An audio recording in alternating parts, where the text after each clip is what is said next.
The reason that I'm standing with this horse is twofold. Firstly, he's a son of Rakeen, who's a son of Northern Dancer, the only son of Northern Dancer ever to race in South Africa. And he gave us the incomparable Jetmaster. He gave us Young Rake, he gave us Angelina, he gave us a whole host of top-class performers. But the other reason that I'm standing with him is because he was owned by Bernard Kantor in partnership with Marcus and Ingrid Jooste. And we just happened to be in the right place at the right time when Charles Laird decided to find him a good home.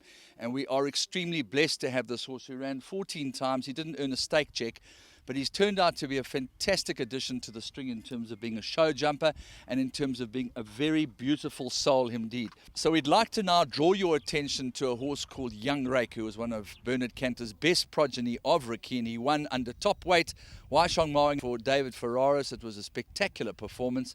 And at the end of the day, we'll go to the interview in 1997 prior to Bernard's departure for the United Kingdom from his beloved home country of South Africa. Young Rake with along the inside, Flying Lucy, Confidence Man running on for minor money, but Young Rake has swept to the lead with 100 to go. Flying Lucy's trying to rattle back, Confidence Man late, but Young Rake is going to defy top weight to win going away.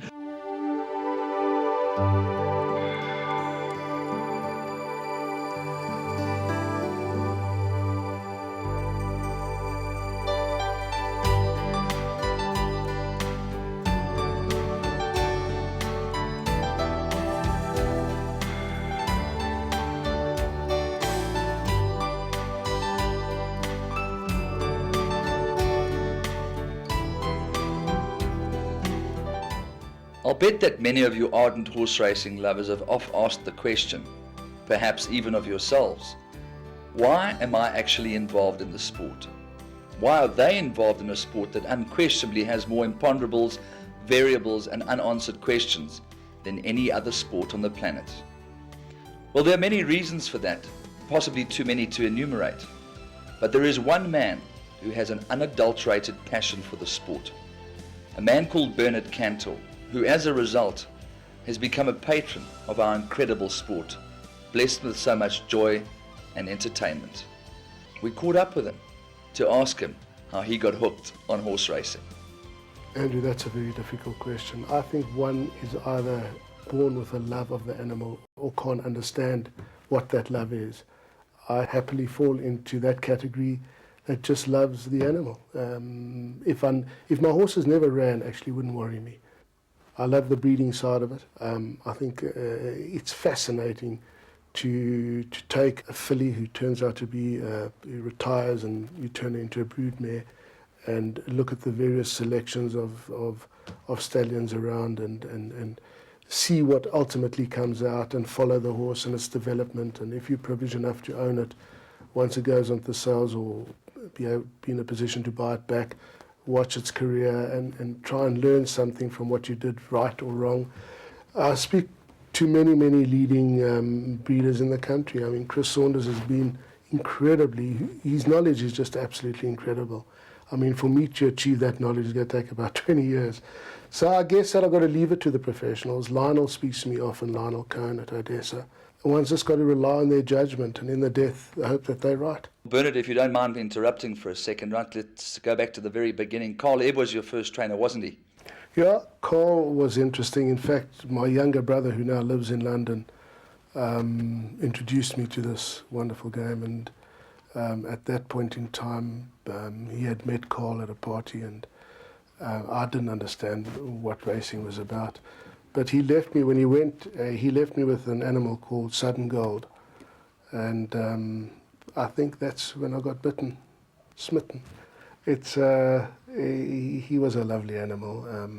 Used to love the wet. I couldn't understand why some horses enjoy running in the wet and others don't. But you learn so much. There's just so much, you never know enough. Coronata now feeding a left-hand whip to hold the advantage. Cincinnati's a lively danger along the outside. Emerald Point, London Dandy's at a switch out, and Sun Gold coming with him on the outside. This is a ding-dong battle. Coronata, London Dandy and Sudden Gold are the dangers on the outside. Now Sudden Gold and London Dandy, but Sudden Gold is going the better as they drive to the line, and Sudden Gold, owned by Messrs. H.H. Utah, M.A. Jalakis and B. Kantor, trained by Carl Ebb and ridden by Pierce Draynham. And I stayed with Carl till he left. Then it became a bit more difficult, and I got a lot more involved. Patrick, we had a common friend and I met him. Now Patrick grew up with horses, you know, he just has such an incredible feel for them. Not that the others don't, but that's his absolute forte and his strength. Johnny and Patrick, they're an incredible team to be associated with. They care for that animal as much as I do. And if one of my horses get beaten when we expect it to run a good race or doesn't perform the way we thought it would, Johnny's devastated, you know. And sadly, the Guineas was a classic example. I mean, Johnny broke his ankle, we were drawn badly. It was just one of those things, but that's racing, you know. Bernard, I get the impression that horse racing certainly is a pressure release in your life. The bad news is you're correct. The good news is it gets better. The more you know, the better it gets. It becomes, it's hard to explain, you know. Laurie once said to me that one needs a counter-irritant in life. So I guess business must be your first irritant, and thereafter you need a counter-irritant. Horse racing, the whole industry is such a fantastic substitute. It is that animal, they are just so majestic. I mean, the love of my life at the moment is Sovereign Seas. He's such a typically good-looking main man. I can't tell you, when I see him, it just changes my day. He's a beautiful animal. Juvenescent I love dearly. She was a wonderful animal. Glad Singer. They all just absolutely take your mind off everything, as you say. It's a different world. Tell us a little bit about your involvement with the Highveld Thoroughbred Horse Care Unit. When I just got involved in the game, we had a day called, if I remember correctly, Operation Pegasus, and raised, I think in those days, 250 or 300,000 rand for the protection and the caring of animals in distress, specifically horses and horses that have been neglected.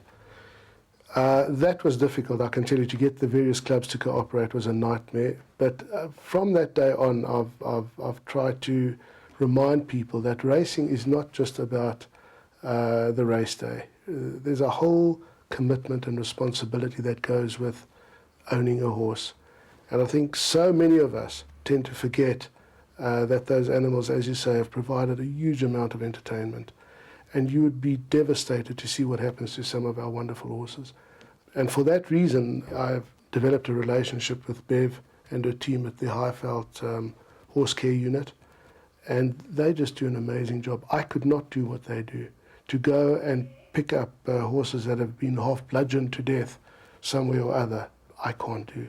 What of the positive moves in horse racing do you think you could ever get yourself involved if you decided to give up banking? Andrew, yes, it is a passion, obviously. I'm not about to get out of banking, but there are some people, I think, in this country who have a great understanding of the game, who have far more knowledge than I have on what it requires.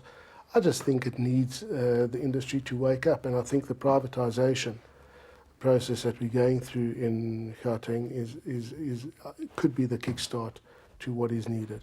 I think that will be an incredibly successful privatisation, and it positions the industry, ultimately a listed company that can then use its imagination and its vision, and hopefully there'll be a board of directors who can take that like any other company and utilise what it has to develop internationally, not only locally, because there's no reason whatsoever why, once we have paper, which is negotiable, shares that we can't place in and acquire courses in Mauritius, acquire in Malaysia, build one or two in China, there's no stopping. You know, I think that it's really one of the most significant things that has happened to the horse racing industry in South Africa. Golden Incense, Juvenescent taking off with Burns Pride on the far side and flying up the outside. Pleasure Garden, but Juvenescent won it. Sovereign Seas, Prince of Wonder and Drumstar's catching stride for stride. Drumstar and Sovereign Seas, they hit and hit as they come to the wire, and Sovereign Seas. Makeshift's putting in a strong claim on the outside. Makeshift and Australian Myth. Makeshift won it. Sovereign Seas, though, taking command. St. Blair's trying to fight back over the last 100 metres, but it's Sovereign Seas. St. Blair's trying to make a claim, but it's Sovereign Seas to win it. Second, St. Blair. Third place, Hardball.